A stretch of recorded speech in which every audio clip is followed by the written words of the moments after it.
ጤና ይስጥልን የተከበራችሁና የተወደዳችሁ አድማጮቻችን እንደምሰነበታችሁ ዘወትር እሁድ ከ11 ሰዓት እስከ 12 ሰዓት ወደናንተ በቀጥታ ስርጭት ወደናንተ የሚደርሰው የሬዲዮ ፕሮግራም ተጀምሯል።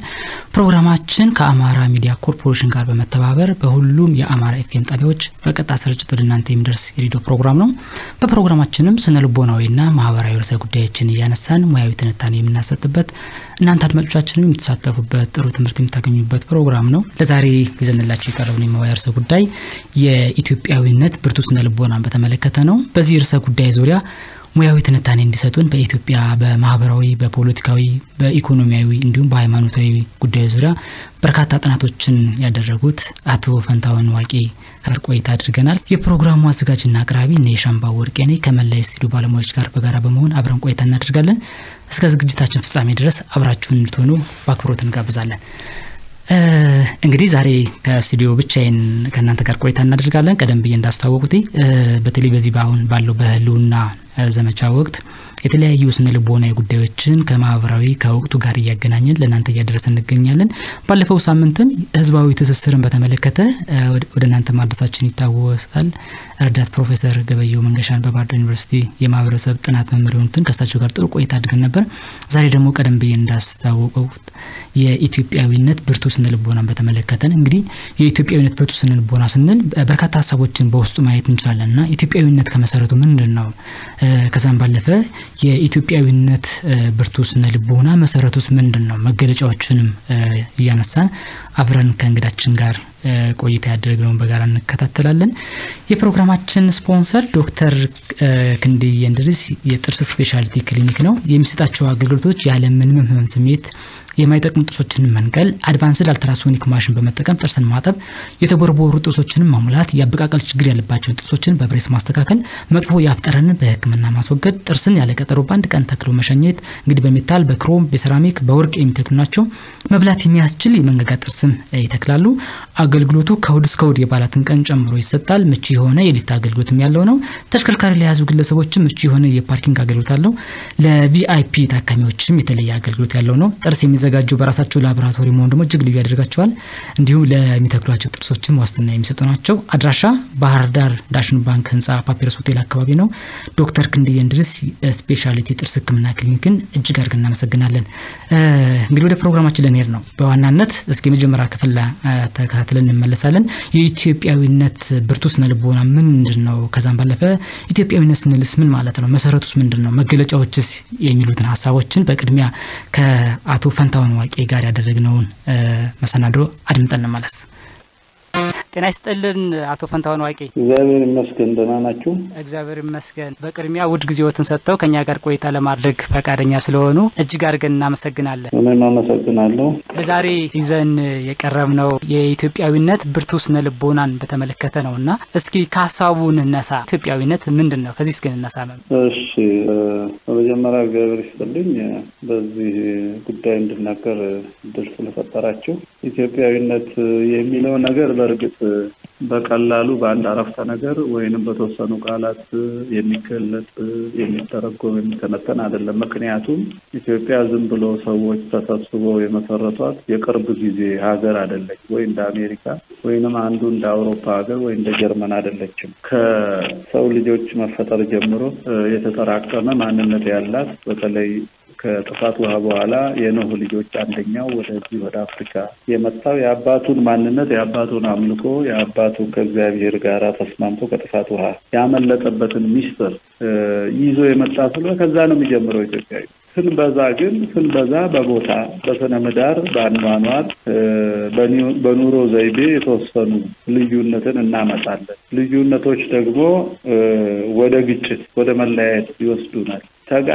ተለያይቶ መልሶ መዋሃድ ውስጥ ደግሞ አዲስ ልዩነቶችን መሸከም የሚችሉ እሴቶችን እናፈራባቸዋለን ማለት ነው። ከአንድነት ወደ መለያየት ሄደን ከመለያየት ወደ መጋጨት ከመጋጨት ወደ መዋሃድ ስንመለስ የቀዳማዊው አንድ የነበርንበትን እሴት ፈትነነው መልሰን ደግሞ አዲስ እንወልድ ብዝሃነታችንን የሚሸከም የዚህ የተፈጥሮ ስነ ምህዳር ምሳሌ ሊሆነን ይችላል። እሱን የሚመስል ብዝሃነትን የሚሸከም አንድ አገራዊ እሴት መመስረት የቻለች አገር ነበረች። ነች ማለት አሁን ስለማይቻል አሁን ወንድማማቾች የሚጠፋፉበት ወንድም ጠላት የሚሆንበት ክፋት ተምሮ ከውጪ ተዛምዶ ክፉ ትምህርትና ሪዮት ተሸክሞ ለራሱ ነባር ሴት ጠላት ሆኖ ነባሩን ሴት እናቆይ የሚሉትን እናጥፋ እያልን እንነሳበት ዘመን ስለሆነ ነበር እያልኩ ነው የማወራው ነበር። ስለዚህ ኢትዮጵያዊነት እንዲህ በጣም ውስብስቦችን ግን በአንድነት በሀገራዊ ሴት መሸከም የሚችል ከእግዚአብሔር ጋር ስምረት ያለው አሁንና እዚሁ ብቻ ልርካ የማይል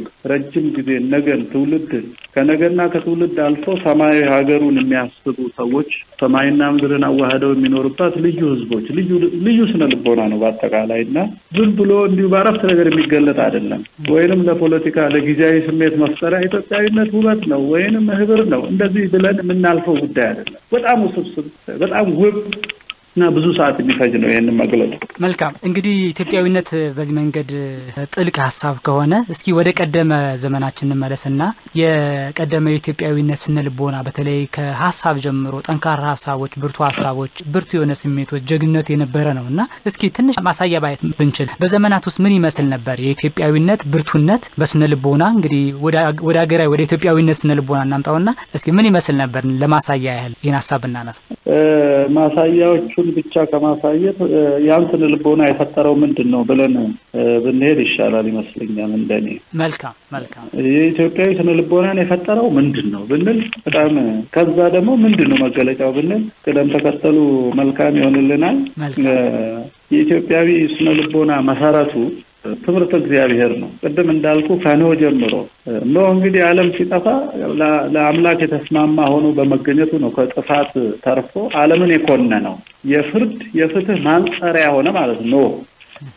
ሌሎች ሲያጠፉ እሱ አላጠፋም ለማለት ጥፋት የሚባለውን ነገር ራሱ ዲፊኒሽን ለመስጠት ነው ትክክል ነው ያልሆኑት ትክክል አይደለም ለማለት ነው። ኢትዮጵያኖቹ ስነልቦናቸው በዚህ በትክክለኝነት እግዚአብሔርን በሚያስደስት ማንነት መኖር ነው። እግዚአብሔርን የሚያስደስት ማንነት ማለት ምን ማለት ነው?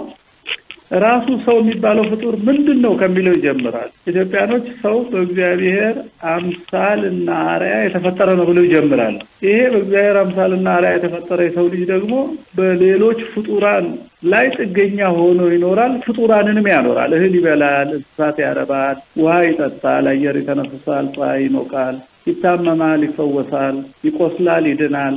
አሁን ከፍጥረት ጋር ግንኙነት አለው። እኔ እግዚአብሔር አምሳል ነኝ ብሎ ሲያበቃ አርአያ ነኝ ብሎ ሲያበቃ እግዚአብሔር የፈጠራቸው ፍጡራን ለኔ ደግሞ ጥገኛ የሆንኩባቸው ፍጡራን ናቸው ብሎ ከሱ በሚያንሱት ነገር ላይ ጥገኛ ይሆናል። አሁን ይሄ ግጭት አለው። ከሁሉ በላይ የሆነ ሰው እንዴት ከሱ በታች የሆነ ፍጡር ላይ ለመኖር ጥገኛ ይሆናል ስንል ይሄን ለማስተካከል ሌላ አስተምሮ አለው ሰው። እነዚህ ሁሉ ጥገኛ የሆንኩባቸው ፍጡራን ያልፋሉ፣ እኔ ግን ዘላለማዊ ነኝ ወደ ሌላ ዓለም ሄዳለሁ ይላልና እቺን ዓለም ማኔጅ ሲያደርግ ለዛኛው ለሚጠብቃት ዓለም ሽልማት ለማግኘት ስለሚል መርሆች አሉት። ያኛውን እንዳያጣ እዚህ ሲኖር መርሆች አሉት፣ ህጎች አሉት፣ ቀኖናዎች አሉት። ልቅ አይደለም። በሆድ አይመራም፣ በዘር አይመራም፣ በወቅቱ ብቅ ባሉ ርዕዮተ ዓለማት አይመራም። ለዛ ሰማያዊ ሀገሩ ጋራ እያያዘ ሁሉን ነገር ስለሚያነጽ አዲስ ትምህርት፣ አዲስ ሐሳብ፣ አዲስ ስብከት፣ አዲስ ርዕዮተ ዓለም፣ አዲስ የካድሬ ስብከት ሲመጣ ቆም ብሎ ለዛ ለሰማዩ ማይሆን ከሆነ ሪጀክት እያደረገው እያስወገደው እንደውም ፊት እያጠራው ይሄዳል። ማንነቱ አይቀያየርም ማለት ነውና ስነ ልቦናው የሚመሰረተው በእግዚአብሔር አምሳል መፈጠሩን አንድ ከፍጥረት ጋር ሊኖር የሚገባው ግንኙነት ሁለት እሱንም ፍጥረታትንም ያዘጋጀው እግዚአብሔር ጋር ያለው ግንኙነት ሶስት እነዚህ ሶስቱን በሶስት ማዕዘን አስማምቶ ሲኖር ኢትዮጵያ ስነ ልቦና ይወለዳል። ከዛ በኋላ መከራ ሲመጣ ድሎትም ሲመጣ ድሎትንም በድሎት ውስጥ ሰምጦ ራሱን አይረሳም። መከራም ሲመጣ ከመከራ ለመሸሽ ሲል የነዚህን የሶስቱን ስምረት አያፈርስም። መከራ ሲመጣ ሰማዕት የሚሆነው ሶስቱ እንዳይፈርሱበት ነው። ከእግዚአብሔር ጋር ያለው ግንኙነት ሌሎች ፍጥረታትና ከሰው ልጅ ጋር ያለው ግንኙነት እንዳይፈርስበት እስከ ሞት ይጸናል። ጀግናም ያደረገውም ለዛ ለሰማያዊ ሀገሩ ሲል እውነትን ለመከላከል ነው ጀግና የሚሆነው። ሐሰተኛ ስላልሆነ ለጀግንነት ዘፈን ወይንም ፉከራ ወይንም አሽሽ አያስፈልገውም። ማንነቱ ጀግንነት ስለሆነ ማለት ነው። ስነ ልቦናው በዚህ ነው። ለንጽጽር ያህል ሰው በምዕራቡ ዓለም ሰው የተገኘው ከዝንጀሮ ነው ብሎ ይነሳል። ከዝንጀሮ ነው ብሎ ከተነሳ ሰማያዊ ዓለም መንፈሳዊ ዓለም አያውቅም። በዚህ ምድር የሚኖረው እስከሚሞት ጊዜ ብቻ ነው። ሞቼ በስብሼ ቀራለሁ ስለሚል ዛሬ ልብላ ዛሬ ይድላኝ ይላል። ስለዚህ በመንጋና በቡድን ሆኖ የሚነጥቀውን የሚዘርፈውን ነገር ይፈልጋል። ልክ አሁን በሀገራችን እንደተፈጠረው ሌላውን አጥፍቼ እኔ ሀገር ይስፋኝ፣ ሌላውን ገድዬ እኔ በደንብ ልኑር፣ ሌላውን አምክኜ እኔ ልራባ የሚል ሰው ሁሉ የምናገኘው የዚህ የዝንጀሮ መንፈስ ነው። ይሄ ሰው ዝንጀሮ ነው። ይሄ ስነ ልቦና ሌላ ነው። ከኢትዮጵያ ተቃራኒ ነው። የኢትዮጵያዊ ስነ ልቦና ከስነ ፍጥረት ከእግዚአብሔር ራሱ ጀምሮ የመጣ የእውነተኝነት የባለ ሁለት ዓለም የመሆን በድሎት አለመስጠም በመከራ አለመሸነፍ ሚስጥር የሚፈጥረው ጽናት ነው የኢትዮጵያዊ ስነ ልቦና። አሁን ግን ያሉት ምንድነው? ግራ መጋባት ነው። ግራ ይጋባና አሁን ያለው መከራ ነፃነት እንዳጣ ይቆጥረውና በቀጠሮ ነፃ ውጪ ሲጠብቅና ነፃ ልውጣ ሲል አሁንም መኖር ያቅተዋል። ስለዚህ በቀጠሮ ለማያውቀው የነፃነት ትርጉም ሌሎችን ያጠፋል፣ ራሱንም ይሰዋል። አያውቀውም። እኛ የምንሰዋው ለምናውቀው ነገር ነው። አባቶቻችን ለኖሩት ነው። ለማያውቀው በስብከት ላይ ተመስርተን አንሞትም አንገልም። ለእውነትና ለፍትህ ግን እንሞታለንም እንገላለን። እውነትን እንዳትጠፋ ከምድር ላይ የእግዚአብሔር ስም ከምድር እንዳይወገድ የእግዚአብሔር መገለጫ የሆኑ ፍትሃዊነት፣ ፍቅር፣ አንድነት ይሄ ሁሉ እንዳይጠፋ በሰማዕትነት እናልፋለን። ይሄንን ለማጥፋት የሚነሱትን ደግሞ እንከላከላለን እና የኛ ስነ ልቦና ምንጩ ፍትህ፣ ፍቅር፣ እውነት ነው። እስኪ ወዲያውኑ ወዳለንበት ዘመን እንምጣ። አሁን ላይ ኢትዮጵያዊነት ስነ ልቦና ምን መምሰል አለበት? እንዳሉት ቀደም ብለውም ኢትዮጵያዊነት የሚለውን በቃላት ልንገልጸው እንችላለን፣ ግን ተግባራዊ በሆነ መንገድ እንዴት መገለጥ አለበት? አሁን ላይ በተግባር ቅድም እንዳልኩት መጀመሪያ በተግባር ከመግለጻችን በፊት የምናስበው ራሱ መስተካከል አለበት። ሰው የማያስበውን አያረግም። ሰው የሚያምነውና የሚያስበውን ነው የሚያደርገው። ክፉ ሰዎች ያገኘነው ክፉ ትምህርት ተምረው ሱት ሪዮት አንግበው ነው የሚሳሳቱት። ሪዮቱ ማያው ሲበላሽ አይኑ ሲጠፋ ሰው በቅዠታዊ አይነት ድንግዝግዝ ውስጥ ቆሞ ማንነትን መተርጎም ይጀምራል፣ ሀገርንም መተርጎም ይጀምራል። ለምሳሌ በንዑስ ማንነት ሀገርን ሊተረጎም ይፈልጋል። ኢትዮጵያ ይሄ ሁሉ ውስብስብ ሀገር ሆና እያለች በኔ ዘር ልክ ልስፋት፣ በኔ ጎሳ ልክ ልስፋት የሚሉ መሪዎች ተነስተዋል። ኢትዮጵያ እኛን የምትመስል ኢትዮጵያ እንሰራለን የሚሉ ሰዎች ሰምታችሁ ሊሆን ይችላል። ሌላው ሰው እኛ የሚለው ቃል ራሱ ፖለቲከኞች ናቸው እኛ ያሉት እንጂ እነሱ ወከል ነው ያሉት ህዝብ አይምሮ ውስጥ ገብተው ባህላቸው ውስጥ ገብተው ሃይማኖቶች ውስጥ ገብተው አልወከሏቸውም። እኛ የሚሉት በያዙት ዲግሪ ቅየት ውስጥ ነው እኛ የሚሉት የፈጠሩት በምናብ የፈጠሩት ህዝብ እንጂ ህዝቡን አይወክሉም እነዚህ ምሁራንና አሁን የሐሳብ ስህተት አለብን። እሱ ነው የንግግርና የድርጊት ስህተት የሚያስከትለው እና ሐሳባችን በምን መታረም አለበት? መጀመሪያ በኢትዮጵያዊ የሰው ትርጉም የሰውነት ትርጉም ሰው እግዚአብሔር አምሳልና አርአያ የተፈጠረ በፍጡራን ሁሉ ላይ የነገሰ ስለ ፍጥረት ስለ ቦታ ስለ ውሃ ሊገደል የማይገባው ስለ ዛፍ ልክ አሁን አንዴ ዛሬ ስንት ዓመት ነው ጉራ ፈርዳ አካባቢ 10,000 ሰው በብሔሩ ነው በሃይማኖቱ ተፈናቀለ። ያን ጊዜ የደቡብ ፕሬዝዳንት የነበረው ህዝቡ ለምን ተፈናቀለ ሲባል ዛፍ ስለቆረጡ አለ። ሰው ከዛፍ አንሶ የሚታየው የሀገር መሪ የወለድንበት ዘመን ነው። ምንድነው ሀሳቡ ተሳስቷል ማለት ነው። እንደ ምዕራባውያን የግሪን ፒስ የሚባሉ አሉ። ሰው ከሚበዛና አሳ ከሚሞት ሰው ቀምሰን አሳ ይኑር የሚሉ ማለት ነው። ግራ የገባው ነገር ማለት ፍጥረት ለሰው መሆኑ ቀርቶ ሰው ለፍጥረት የሚሆንበት ተገልብጦ ይሄ ኢትዮጵያዊ አይደለም። ይሄ ግራ የገባው ሐሳብ በሰው የእግዚአብሔርነት አምሳል ክቡርነትና የፍጥረታት ገዢነት መጀመሪያ ማመን አለበት። እንደ ምዕራባውያን ከዝንጀሮ ነው የተገኘ ነው በሚል ፍልስፍና፣ ፖለቲካ፣ ርዕዮተ ዓለም፣ ስርዓተ መንግስት፣ ስርዓተ ማህበር የምንመራ ከሆነ አሁንም ኢትዮጵያዊ ስነ ልቦና ማዳበር አንችልም። እንዴት ይገለጥ ላልከኝ መጀመሪያ ድርጊት ከሐሳብ ነው የሚነሳው ስላልን ኢትዮጵያኖች መዳን ከፈለግን የሰውነት ትርጉም ላይ መስማማት አለበት። ሰው ቡድን አይደለም። ሰው ነው ራሱ አንድ ሰው ነው የተፈጠረው አዳም። ሰው ብሔር ጎሳና ቡድን ከሆነ አዳም የለም ማለት ነው። አዳም ሰው አልነበረም ማለት ነው ጎሳ ስለሌለው ብቻው ነው። ይሄንን አይነት ውንብድና መጀመሪያ ማኔጅ ማድረግ አለበት። በሰውነት ሰው ክቡር ነው መጀመሪያ። ቀጥለን ማህበር ሲሆን ሲሰበሰብ ሲዋለድና አንድ ሰፈር ሲፈጥር ከሁለተኛው ሰፈር የሚለየው ጠባይ ማዳበር ሲጀምር ሰውነቱን ግን መርሳት የለበትም። ከሁለተኛው ሰፈር የለየው ነገር የመሬት አቀማመጥ ይሁን ቋንቋ ይሁን የአምልኮ ስርዓት ይሁን የአኗኗር እርሻው ያርብቶ አደር ይሁን እሱ አሁንም ከሰውነት በታች መሆኑን መቀበል አለበት እንዳው ያ ልዩነት ተመጋጋቢነት መሆኑን ከእንስሳትና ከእጽዋት ስነ ምህዳር ጤንነት መማር አለበት እንጂ የመለያየት ምክንያት አድርጎ ማሰብ ማቆም አለበት ይሄ እንግዲህ በትምህርት በፖለቲካ ሪዮት በመደበኛ ትምህርት በሚዲያ በአርት ሁሉም ይቃና ነው አሁን ግን የኛ ሚዲያ ራሱ መለያየትን የሚሰብክ ነው የኛ ዩኒቨርሲቲ ትምህርትና ከአንደኛ ክፍል ጀምሮ ያለው ልጆች የሚለያዩበትን ነው የሚሰብከው በበዓል ቀን የዘርህን ልብስ ለብሰህ ብሔርን ይዘና ይለዋል እንጂ የፈለከውን ኢትዮጵያዊ ምልክት አድርገና አይለውም ስለዚህ ልጆቻችን ቤት ሲመጡ አባዬ እኛ የምን ብሔር ነን የቱን ልብስ እንልበስ ይላሉ ልጆቹም ከና ካሁኑ የሚለያዩበትን መንገድ እናስተምራቸዋለን መጀመሪያ ማቆም አለብን ይሄን ሳናቆም ኢትዮጵያዊነትን መግለጽ አለ ይሄን የኑስ ማንነት ሪዮት ዓለም ፈጽሞ መከላከል መቻል አለብን ማለት ነው ይሄን ካላረግን አንችልም ቀጥለን ሌላው መገለጫው ኢትዮጵያኖች ከዚህ በፊት የፈጠራቸው ውህደቶች ልዩነትን መሸከም በሚችል እሴት አንድ ሆነው ጠላትን ድል ማድረግ ቸገሩ መረዳዳት መከራ ሲመጣባቸው አንዱ ተሰዶ ሌላው ጋር መሄድ ሲጋጩ መልሶ ታርቆ እንደ ቤተሰብ በሆን እነዚህ የቀደሙ እሴቶችን የሚቃረን ማንኛውንም የዚህ ዘመን ፖለቲካዊ ስርዓት መንግስት ሀገሩና ህዝቡን ታሪኩን አክብሮ ወደዛ የሚመለሱበትን ስራ መስራት አለበት ግን ኢትዮጵያ ማፍረስ የሚፈልጉ አካላት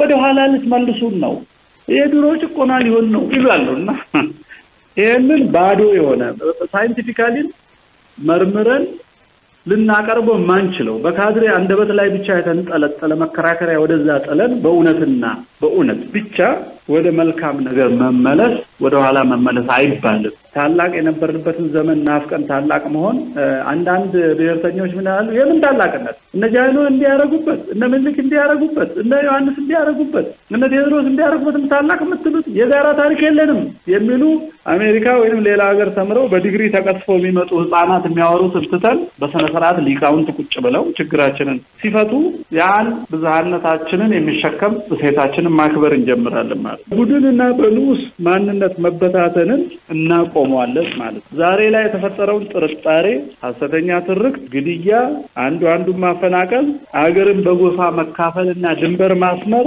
የመሸናነፍ መንፈስ በሙሉ ድል እንነሳለን ስለምንዋሃድ ማለት ሐሳብን ሳናስተካክል ኢትዮጵያዊነትን መግለጽ አንችልም ርዕዮተ ዓለምን ሳናርም ኢትዮጵያዊነትን መግለጽ አንችልም ያሉትን በንዑስ ማንነት ምክንያት የተፈጠሩ ዘረኝነቶችን እንደ ህግ አካባቢ ይሄ የክልል ህገ መንግስት የሀገር ህገ መንግስት ፖሊሲዎቹን ሳናርም ኢትዮጵያዊነትን መልሰን ማልማት አይቻለንም በመዋቅር እያፈረስነው ስለሆነ ማለት ነው ልጆችን ክፋት እያስተማርን ስለሆነ ማለት ነው እና ትልቁ ሚና ያለው መሪዎች ነን በሚሉ ሰዎች ጫንቃ ላይ ነው ያለው ኢትዮጵያ ጥፋትም ሆነ መደ አድማጮቻችን በመከታተል ላይ የምትገኙት የህይወት ገጾች ሬዲዮ ፕሮግራም ነው ፕሮግራማችን ደግሞ በአማራ ሚዲያ ኮርፖሬሽን በሁሉም የኤፍኤም ጣቢያዎች በቀጥታ ስርጭት ወደ እናንተ እየደረሰ ይገኛል እንግዲህ ዛሬ አንስተን እየተወያየን የምንገኘው የኢትዮጵያዊነት ስነ ልቦናን በተመለከተ ነው እንግዲህ ከዚህ ጋር በተገናኘ ከአቶ ፈንታውን ዋቄ ጋር ጥሩ ቆይታ ያደረግነውን መሰናዶ ለእናንተ እያደረስን እንገኛለን እንግዲህ ከቴክኒሻናችን ማስረሻ ያለው ጋር እኔም ሻምባ ወርቄ ወደ እናንተ ያደረስን እንገኛለን ጥሩ ቆይታ ያሳልፋችሁ እንደሆነ ተስፋ እናደርጋለን እንግዲህ ቀጣዩን ደግሞ የኢትዮጵያዊነት ስነ ልቦና ሐሳብን ያነሳን እንገኛለንና የኢትዮጵያዊነት ብርቱ ስነ ልቦና ለመገንባት ምን ማድረግ ይገባናል ከዛም ባለፈ በተለይ በአሁኑ ሰዓት ላይ የህልውና አደጋ እንደ ሀገር ያጋጠመ ነውና ከዚህ የህልውና አደጋ እንደ ሀገር እንዴት መውጣት ያስፈልጋል እንዴት መውጣት ይገባናል የሚሉትን ቆይታዎችንም ከአቶ ፈንታውን ዋቄ ጋር ቆይታ አድርገናል እሱን ያደረግነው አሁን በድጋሚ ነው ወደናንተ እናደርሳለን ከዛ በፊት ግን የፕሮግራማችን ስፖንሰር ዶክተር ክንድዬ እንድሪስ ስፔሻሊቲ ተሰክምና ክሊኒክ ነው እጅግ አድርገን እናመሰግናለን የሚሰጣቸው አገልግሎቶችም ያለ ምንም መስሜት የማይጠቅም ጡቶችን መንቀል አድቫንስ የሚወስድ አልትራሶኒክ ማሽን በመጠቀም ጥርስን ማጠብ፣ የተቦረቦሩ ጥርሶችን ማሙላት፣ ያበቃቀል ችግር ያለባቸውን ጥርሶችን በብሬስ ማስተካከል፣ መጥፎ ያፍጠረንን በህክምና ማስወገድ፣ ጥርስን ያለ ቀጠሮ በአንድ ቀን ተክለው የሚሸኙ ናቸው። መብላት የሚያስችል የመንጋጋ ጥርስ ይተክላሉ። አገልግሎቱ ከእሁድ እስከ እሁድ የበዓላትን ቀን ጨምሮ ይሰጣል። ምቹ የሆነ የሊፍት አገልግሎት ያለው ተሽከርካሪ ለያዙ ግለሰቦችም የፓርኪንግ አገልግሎት ያለው ነው። ለቪአይፒ ታካሚዎችም የተለየ አገልግሎት አለኝ ይላል ዶክተር ክንድዬ እንድሪስ የጥርስ ስፔሻሊቲ ክሊኒክ። ጥርስ የሚዘጋጀው በራሳቸው ላቦራቶሪ መሆኑ እጅግ ልዩ ያደርጋቸዋል። አድራሻ ባህር ዳር ዳንሽን ባንክ ህንጻ ፓፒረስ ሆቴል አካባቢ ነው። ዶክተር ክንድዬ እንድሪስ የጥርስ ስፔሻሊቲ ክሊኒክን እጅግ አድርገን እናመሰግናለን። እንግዲህ አድማጮቻችን ቀሪውን ከአቶ ፈንታውን ዋቂ ጋር ያደረግነውን መሰናዶውን ተከታተሉ። ከኛ ጋር እንድትሆኑ በአክብሮት እንጋብዛለን። መልካም ጊዜ እንላችሁ። የኢትዮጵያዊነት ስነ ልቦና ለመገንባት ምን መደረግ አለበት? መንግስት ስልጣን ላይ ያሉትን ወይንም ሌሎችን አጋፍጠን ከተውን መዋቅር መፍትሄ ይሰማል። አሁን በግል ራሱ ኃላፊነት እንወስዳለን። መጀመሪያ በግል ኢትዮጵያኖች ራሳቸውን በእግዚአብሔር ፊትም እንዳይጠየቁ ሀገራቸውንም እንዳያጡ በከንቱ እንዳይጠፋፉ ከተፈለገ በግል መጀመሪያ የምናደርገው ነገር አለ። እያንዳንዱ ሰው ሐሰትን መሞገት አለበት። በአቅሙ ሐሰትን መሞገት አለበት። እያንዳንዱ ሰው ከሐሰት ትምህርት ከስሁት ሪዮት ጋራ ለመዋጋት ቁርጠኛ መሆን አለበት። አለመተባበር ከክፉዎች ጋር ከክፉ ሪዮት ዓለም ከክፉ ቡድን ከክፉ መሪ ጋር ላለመተባበር እያንዳንዱ ኢትዮጵያዊ ዜጋ ቁርጥ እንዲና መያዝ አለበት። ክፋትን ግን ዲፋይን ማድረግ አይደለበት። ግራ እንዳንጋባ የቀደመው ማንነታችን ነው ማንጻሪያው። እሱን የሚቃረን በነጻነት ስም በመብት ስም የራስን ድል በራስ በመወሰን ስም እንደው የሌለ ቃል ነው። ሁሉም ከኮሙኒዝም ወይ ከድሮ ከሶቪየት ህብረት ያመጣ ነው። ቁጭ ብለን ያልተነተን ነው።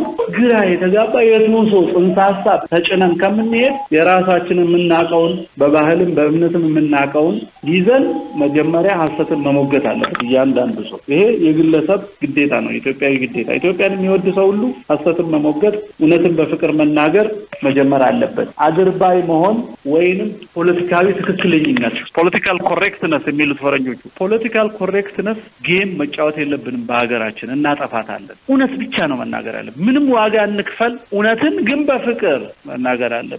እውነትን በፍቅር መናገር አለብን። ይሄ ግለሰቦች ኃላፊነት ነው። ቀጥሎ እነዚህ ግለሰቦች እውነትን በፍቅር ለመናገር የሚችሉት ለሰማዕትነት ዝግጁ ሲሆኑ ነው። ዝግጁ መሆን ለሰማዕትነት ዝግጁ ለመሆን ደግሞ አለመፍራት፣ ላለመፍራት ደግሞ ሌላ ሀገር እንዳለን ማወቅ። እነዚህ አይለያዩ። እውነትን በፍቅር መናገር፣ እውነትን በፍቅር ስንናገር ፖለቲካዊ ትክክለኝነትን እንቢ ስንል መከራ ይመጣል። መከራ ለመቀበል መዘጋጀት፣ መከራ ለመቀበል ዝግጁ የምንሆነው ደግሞ ሌላ ሀገር እንዳለን ስናምን ነው።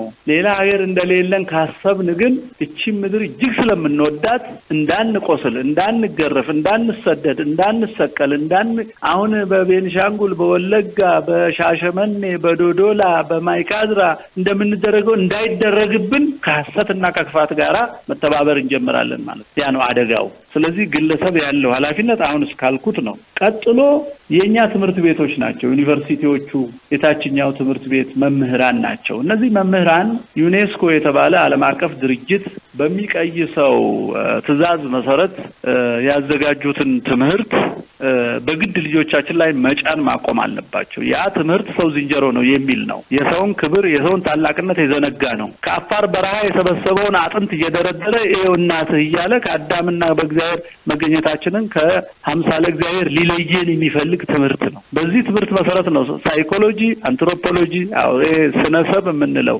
ኢኮኖሚክስ የምንለው፣ ኢንተርፕረነርሺፕ የምንለው፣ ፖለቲካ የምንለው ይሄ ሁሉ የሚቀመረው ሰውን ዝንጀሮ ባደረገ ታሳቢነት ስለሆነ መምህራን ይሄንን የሚያርቅ ኢትዮጵያዊ ትምህርት የማስተማርና ሰውን የማዳን ሐሳቡን የማስተካከል ግዴታ አለባቸው ነው። ሁለተኛው የትምህርት ቤቶች ግዴታ ነው። ሶስተኛው ቅድም ያነሳሁት ሀገር እንመራለን ብለው ፓርቲ አቋቁመው ቤተመንግስት ገብተው ታንክና ባንክ ይዘው ትምህርት ቤቱንና ሚዲያውን ተቆጣጥረው ሰውን ወደ ፈለጉ ሚነዱ ከፈረንጂ በተዋሱት ትምህርት መከራ የሚያሳዩ መሪዎቻችን ናቸው። እነዚህ ኃላፊነት አለባቸው። ለዚህ ሁሉ እብደታችን እነዚህ ሰዎች ናቸው። ነባሩን ስርዓት ጭቆና እናጠፋለን በሚል ስም ከውጪ በተዋሱት ሪዮት ዓለም ሞክረው ነው ግራ ያጋቡት። ሀገራችን ውስጥ ያለውን ጭቆና ማጥፋት ከፈለጉ በራሳችን ትምህርት ማጥፋት በቻሉ ነበር። እነሱ ግን ንጉስ ገለው ጳጳስ ሰቅለው ዘር ቆጥረው ነፃ አውጪ ነን ብለው ተበታትነው ለመገዳደል ከለር ሰጥተው ቀይና ነጭ ብለው የተለያዩ ግራ የተጋቡ ሰዎች ስለሆኑ ከግራ መጋባት ከ50 ዓመት በኋላ ግራ መጋባት ለመመለስ ቁርጠኛ መሆን አለባቸው። በዛው መንገድ ሊመሩን አይገባም። ስለዚህ ገዢዎቻችን መመለስ አለባቸው። ይሄ ሶስተኛው ነው። አራተኛው በቡድንና በንዑስ ማንነት አሁን የተደራጁ ሰዎች አንዱን ላጥፋ ሲል አይ አልጠፋም በሚል ክርክር መሃል ስሜታዊ መጠፋፋት ውስጥ ኦሬዲ መሰለፍ ስለጀመርን ላለመጥፋት መታገል ጤናማ ነው ላጥፋ የሚለው እብደት ይሆናል ይሄ ማሰብ እንዳይከለክለን ወደ ማንነታችን እንድንመለስ እንቅፋት እንዳይሆንብን የሽምግልና ባህላዊ ስራዎቻችንን ጥሪ ማድረግ አለበት ያበዱ ግን ሽማግሌ ማያከብሩ መንፈሳዊን ማያከብሩ ህግ ማይዳኛቸው ይሉኝታ የሌላቸው እግዚአብሔርን ማይፈሩ ሰዎችን ለሽምግልና ስለማይገዙ አገር እንዳያጠፉ እንደምንም ብሎ እጅግራቸውን አስሮ ልካቸውን አሳይቶ ለማዳመጥ ማብቃት ለትትና ማብቃት ያስፈልጋል እና ይሄ ደግሞ ለየት ያለ ስትራቴጂና ያዋቂዎች ምክር ይፈልጋል ሳንጠፋፋ ግን ባለጌነ በሚገባ ቀጥቶ ወደ ጤንነቱ የመመለስ የህሊና በሽታውን የማራቅ በጣም ከባዱ ይሄ ሶስተኛው ነው እብዶች ስለማይመካከሩ እብዶችን መጀመሪያ እጅ ማሰር ያለ ነው ያበደ ልጅ ያለው አባት አይገለው መጀመሪያ እጁን ያስረዋል እጅ ይዞ ለማሰር አቅም ካጣ ግን ከሩቅ ድንጋይ የሚወረውር ከሆነ አባትየውም ትልቅ ድንጋይ ወርውሮ ልጁ መጀመሪያ ይሰብረዋል ከዛ ያስረዋል ከዛ ስብራቱን ያክመዋል ከዛ እብደቱን ያስለቅቀዋል ስለዚህ ኃይል ያስፈልጋል ማለት ነው ጤናማዎች ኃይል ያስፈልጋቸዋል በሽተኞችን ማኔጅ ለማድረግ ጤናማዎች በደንብ መደራጀት በደንብ ኃይል ማድረግ አለባቸው በሽተኞች ሀገር እንዳያጠፉ ይሄ ግን እኔ ነኝ ጤናማ ሁሉም ስለሚል ጤንነት እንደገና ራሱ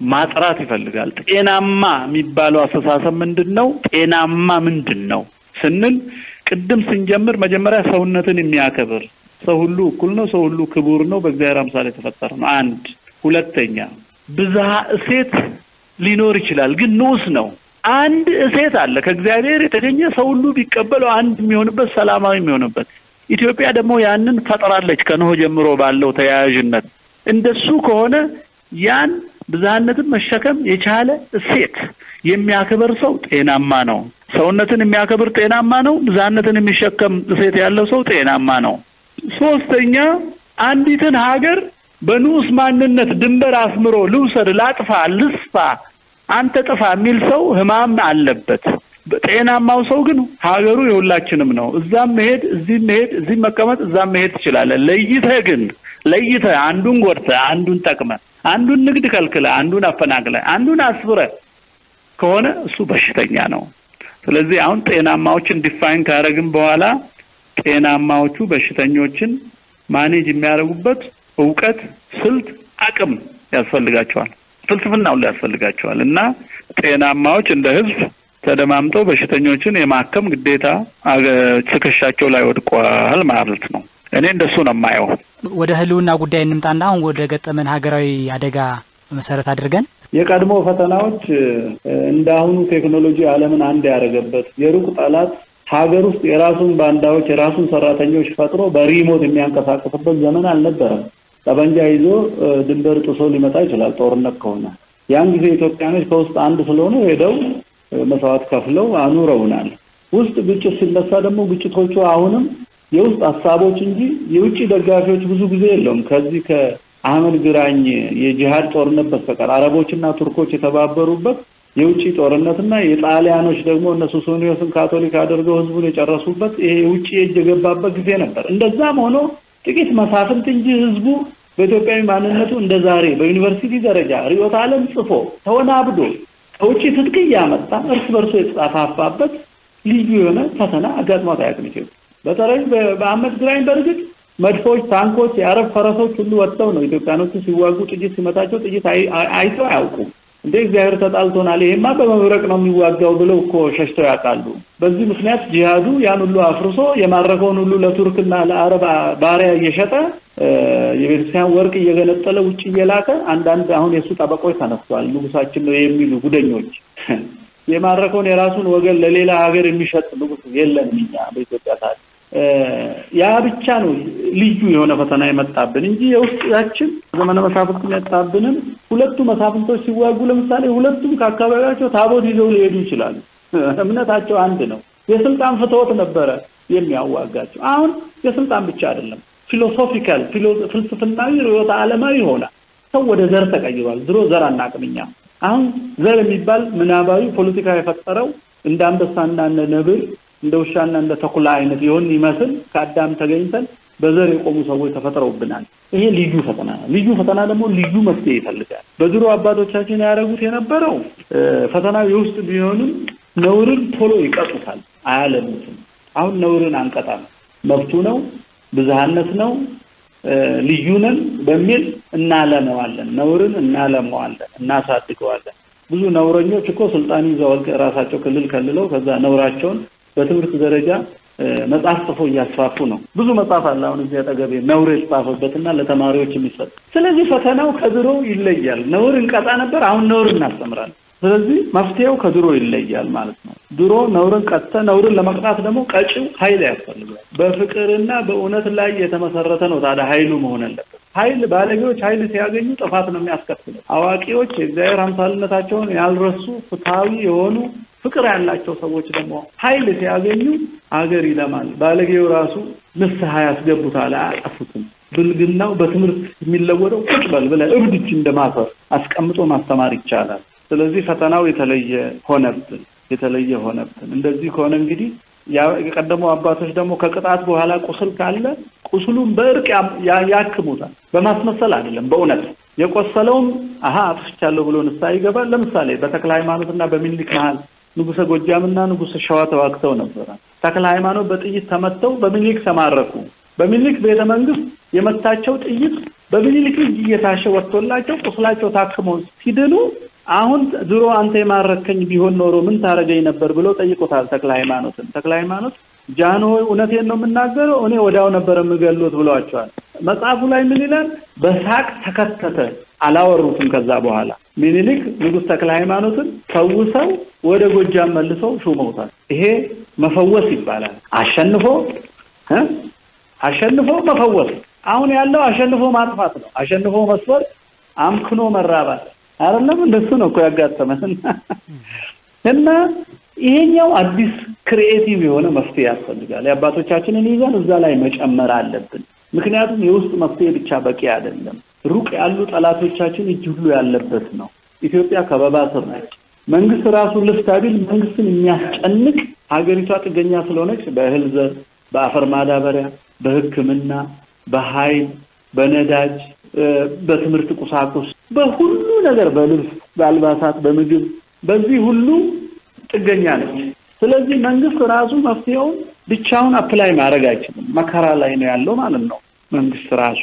ይሄ አዲስ የሆነ ነገር ያስፈልጋል። ያ አዲስ ነገር ምንድነው? እኛ ተባብረን አንድ ሆነን አንድ አቅጣጫ ይዘን መንግስት ከውጪ የሚደረግበትን ጫና ተቋቁሞ ኢትዮጵያዊ ሴቶችን መልሶ እንዲያለማ የምንረዳበት እንደዚህ በውይይት የምናገኝ እንደዚህ በኢንተርቪው መናገር የምንችል አይመስለኝም። አንድ ክፍል ውስጥ አዋቂዎች ተሰብስበው ከውጪ ከተከበብን ከውስጥ ከተበላሸን መፍትሄው ምንድነው ብሎ ይሄ እኮ ስሜታዊ ያልሆኑ ካድሬያዊነት ዝም ብሎ የሰሙትን ሁሉ የሚናገሩ ሰው በደንብ የሚያስቡ ዘረኝነት ያላጠቃቸው ጥላቻ የሌላቸው በፍቅር ውስጥ የሚኖሩ ሰዎች የሚሰጡት መፍትሄ ነው እና በአንድ ኢንተርቪው በሚናገር ሰው እኔ መዘርዘር የሚቻል አይመስለኝም እና ይሄን ያህል ነው መናገር የምችለው።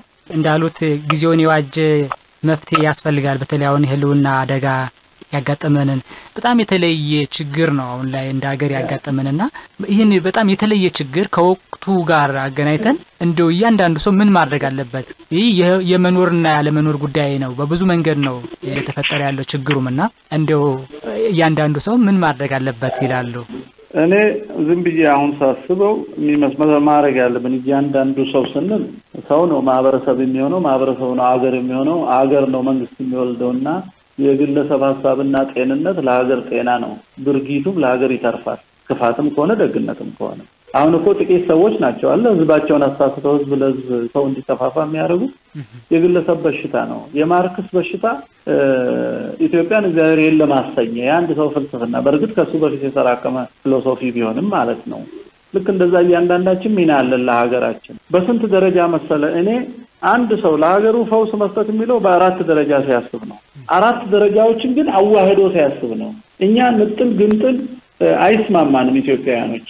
የግድ ካልተነተንኩ የሚል ሳይሆን በሚስጥራዊነት በአንድ ሴት ተሸክሞ ወደ ተግባር የሚወስደው ነው እንጂ በዩኒቨርሲቲ ኮርስ ካልተረዳው ትክክል አይደለም የሚለው የምዕራባውያን ሪዳክሽኒስት የሆነ ሳይንስ እኛን አንደርስታንድ አያረገንም አሁን ያስቸገረን እሱ ነው የዲግሪ መቅሰፍት ምለሆነ እሱ ነው ስለዚህ ቤተሰብ ምን ማድረግ አለበት በአራት ደረጃ ማሰብ አለበት መፍትሄ ፈልጋለሁ ስንል በግሌ ማሰብ አለብኝ በግሌ ሳስብ ግን ስለራሴ ድነት ያ የሰማይ ሀገሬን ጉዳይ ማስቀደም አለብኝ ያ ጉዳይ ነው እውነተኛ የሚያደርገኝ ሰማዕት የሚያደርገኝ ጀግና የሚያደርገኝ በጊዜያዊ ጥቅም እንዳልደለል የሚያደርገኝ የራሴን ቤተሰብ እንድሰልልና አሳልፌ በብር እንዳልሰጥ የሚያደርገኝ እውነተኛም ሆነው ሰማያዊውን ሳስብ ነው እኔ ራሴ ማለት ነው እሱን ልክ ሳስብ ማህበረሰቤን አስባለሁ ማህበረሰቤ ደግሞ የራሴ ቤተሰብና አጠገብ ያለ ሰው ነው ቢታየኝ ከዛ ሌላው ሩቅ ነው ማህበረሰቤን ሳስብ ደግሞ እንደኔ እውነተኛና ሰማያዊ መንገድ እንዲያስቡ ማሰብ አለብኝ የማህበረሰቤን ክፋት አልደግፍም ማለት ነው አስብለታለሁ እንጂ በጭፍን የኔ ወገን ስለሆነ አልደግፈውም ይሄ ሁለተኛው ሌቭል ነው ለማህበረሰብ አስባለሁ ግን በእውነትና በፍትህ ሚዛን ነው ማስብላቸው እንደዛ እንዲሆኑ ከመከራ እንዲድኑ አረጋለሁ ማለት ሁለተኛ ሐሳብ ነው ግለሰብ ነኝ ግን ለማህበሬ ሳስብ ደግሞ ማህበረሰቤ ያለው ሀገር ውስጥ ነው ተነጥሎ ሊኖር ስለማይችል ለሀገሬ አስባለሁ ማለት ግን ግለሰብ ነኝ ድርጊቴ ንግግሬ ሐሳቤ አስተዋጽኦዬ ሁሉ ሶስቱን ደረጃዎች ራሴን አስባለሁ ማህበረሰቤን አስባለሁ ሀገሬን አስባለሁ ሶስቱን ደረጃ ሳስብ በአራተኛው ሰማያዊ መንግስት እግዚአብሔርን የመውረስ ሐሳቤ ለሶስቱ ያሰብኩትን ነገር እዳኛለሁ እንዳልሳሳት በትርክት በርዕዮተ ዓለም በአዲስ ፍልስፍና አልወናበድም አሁን ሩቱ ሆናለሁ ማለት ግለሰብ ነኝ ግን በአራት ደረጃ በራሴ ደረጃ በማህበረሰብ ደረጃ በሀገሬ ደረጃና በሰማያዊ ሀገሬ ደረጃ ልክ ሳስብ አራቱን አዋህጄ አንድ ያስብና ስዋጋም እዋጋለሁ ስምርም እምራለሁ ስወድም እወዳለሁ አለቀ አያችሁ አራቱን ማዋሃጅ እንጂ በነጠላ ሰፈሬን ብቻ አስቤ ቋንቋዬን አስቤ ዘሬን አስቤ የሆነ ታሪክ ብቻ ነጥዬ አምጥቼ ወይንም የሆነ መሪ ያለኝን ብቻ እንደመንጋ ተከትዬ ሳላስብ ትልቁ የእግዚአብሔርን ትምህርት ትቼ አሁን ደስ የሚል ነገር ስለሰማው ብቻ አላረግም እንደሱ አዋህጄ ነው ማስበው በዚህ ደረጃ አስቤ እናገራለሁ ከዛ በኋላ ምን ሆናለሁ ጠባዬ ምን ይሆናል ማለት ነው ቅድም እንዳልኩት ሐሰትን ሞግታለሁ እውነትን እናገራለሁ ስለዚህ ለሰማዕትነቱ ሬዲ ነኝ ከክፋት አልተባበርም ክፎችን እዋጋለሁ ነውርን እቀጣለሁ በቅጣቱ መሃል የቆሰለውን ደግሞ ፈውሳለሁ አንድነቴ ፍቅሬ ስለሚያስፈልግ ማለት ነው አንዱ ይሄ ነው ሁለተኛው ወደ ተግባር ስንሄድ አሁን እውነተኞች መተዋወቅ አለባቸው በያሉበት በብሔር አጥር ከተለያዩ ኢላማ ይሆናሉ አሁን ያስቸገረን እውነተኞች በየቦታው ሆነው እርስ በርስ እንዲጠራጠሩ በብሔር በቋንቋ ተለያይተው ነው እውነተኞች በብሔር መለያየት የለባቸውም አንድ ላይ መቆም አለባቸው የሚዋጉ እንኳን ከሚዋጉት መሃል እነሱን የሚመስል ሰው ያገኛሉ ስለዚህ እውነተኞች አንድ ላይ መሆን አለባቸው የመጀመሪያው ያን አንድነት መጥራት ነው አንድነት ስንል ዝም ብሎ የመንጋ ስብስብ ማለት ሳይሆን በእስቴት ዙሪያ በፍልስፍናና በርዕይ ዙሪያ በእምነትና በመርህ ዙሪያ አንድ መሆን ማለት ነው ጊዜያዊ ነገር እንዳያሳስተንና እንዳያጠፋፋን ለአንድነት መስራት ስንናገርም ስናደርግም ሰውን የሚያሰባስብ ነገር ማድረግ አለብን ሁለተኛው ላይ እውነትን በፍቅር መናገርና ሐሰትን መሞገት ሰማዕትነት ያስከትላል ስላል ጀግኖች መሆን አለብን ጀግና የሚሰክር ማለት አይደለም ጀግና አይምሮ የሌለው ማለት አይደለም ጀግና በጊዜያዊ ጫጫታና ሰው ጎሽ ስላለው የሚሞት ማለት አይደለም ጀግና እውነትን በፍቅር የሚፈጽም ስለ እውነት ስለ ፍቅርና ስለ ፍትህ ሰማዕት የሚሆንና አምላኩን ኢየሱስ ክርስቶስን የሚመስል ማለት ነው ስለዚህ ጀግና መሆን አለበት አንድ ሰው ሶስተኛው እኛ አንድ ከሆነ በኋላ ሪሶርሳችንን ሀብታችንን አንድ ማድረግ አለብን እንዳንበታተን መሆን አለበት የእያንዳንዱ ብልጥ ሰው እንዳይከፋፍለን መሆን አለብን እንደ ለቅሶ ቤት ንፍሮ ቀብር ደርሶ የመጣ ሰው ሁሉ እንዳይዘግነን በዚህም ብልጣብልጥ እየዘገነ እንዳይበትነን መሆን አለበት ገበሬ እህል ሲወቃ ክምር መጀመሪያ አውድማ ላይ ይበትናል ከዛ በኋላ ነው የከብት ኮቴ ገለባና ፍሬውን መለየት የሚችለው የሚወቃው ክምር መውቃት አይችልም የበሬ ኮቴ አንድነት እንደ ክምር ነው አንወቃም አንድ ከሆነ አሁን ግን እንበተንና አራዊት የሆኑ ሰዎችና አራዊት የመሰለ አስተሳሰብ ያላቸው ሰዎች ይወቁናል በእውነት አንድ መሆን አለበት ስለዚህ ሰው ለአንድነት ነው መስራት ያለበት እውነተኞች ለአንድነት መስራት አለባቸው እንደ ዝንጀሮ በሰፈራችን የሸዋ ዝንጀሮ ከጎጃም ይለያል የጎጃሙ ከሶማሌ ይለያል እያለ ልክ በየቦታው ይበቀልን ይመስል አዳማዊነታችንን መርሳት መቅሰፍት ነው ከሌላ ሀገር የተዋሰደው ከሂትለር ከፋሺዝም ከዳርዊኒዝም ባለዲግሪዎች ተውሰው ያመጡልን ነው ይሄ ከዛ በብሔረሰብ ንኩራ ምን ይያለ ደግሞ ያብዳል ያጠፋናል ስለዚህ ከዚህ መውጣት አለብን ግን ሰልፉ አሁን ወደ ብሔረሰብ ስለፈረደ ለሰርቫይቫል በዛ ሰው ሊደራጅ ይችል ይሆናል ግን ይሄን ዘለቀታዊና ሃይማኖታዊ ማስመሰል በጣም አደገኛ ነው ለስልት ሊሆን ይችላል በደረስንበት ውድቀት ደረጃ ግን ወደ ሃይማኖት ደረጃ ማሳደግ የውድቀት ነው የሚመጣው ይከፋል ከዛ በኋላ ምናልባት በመጨረሻ የሚያስተላልፉት መልእክት ይኖር ይሆን አዎ አንድ ሐሳብ አለኝ ሁሌ ደጋግሞ የሚሰማና የሚያስፈራኝ ነገር አለ ሰው መጠንቀቅ ያለበት የህልውና አደጋ የሚል ቃል ተደጋግሞ ይነገራልና እሱ ነገር በደንብ የተተረጎመ ስላልመሰለኝ ሰው ወደ ስካራ እንዳይወስደው በጣም ፈራለሁ ህልውና ስንል ምን ማለታችን ነው የመኖር ነው አይደለም መኖር ግን ምንድነው የሚለው በደንብ መስማማት አለብን ያ ነው ኃይልም እውነትንም የሚያሳየን አንድ መልክዓ ምድራዊ መስመርን እያሰቡ በመልክዓ ምድር ልንበታተን የሚለውን ህልውና ይሉታል ሰዎች አንድ እውነት ነው እንደ ሀገር ከኤርትራ እስከ ሶማሊያ ከሱዳን እስከ ጅቡቲ ያለው መስመር እያሰብን እቺ ትልቅ የሆነ ጂኦግራፊካል ኤሪያ ልትበታተን ነው የሚለውን ህልውና አንድ ብንለው ህልውና ሁለተኛው ግን ህልውና የምንለው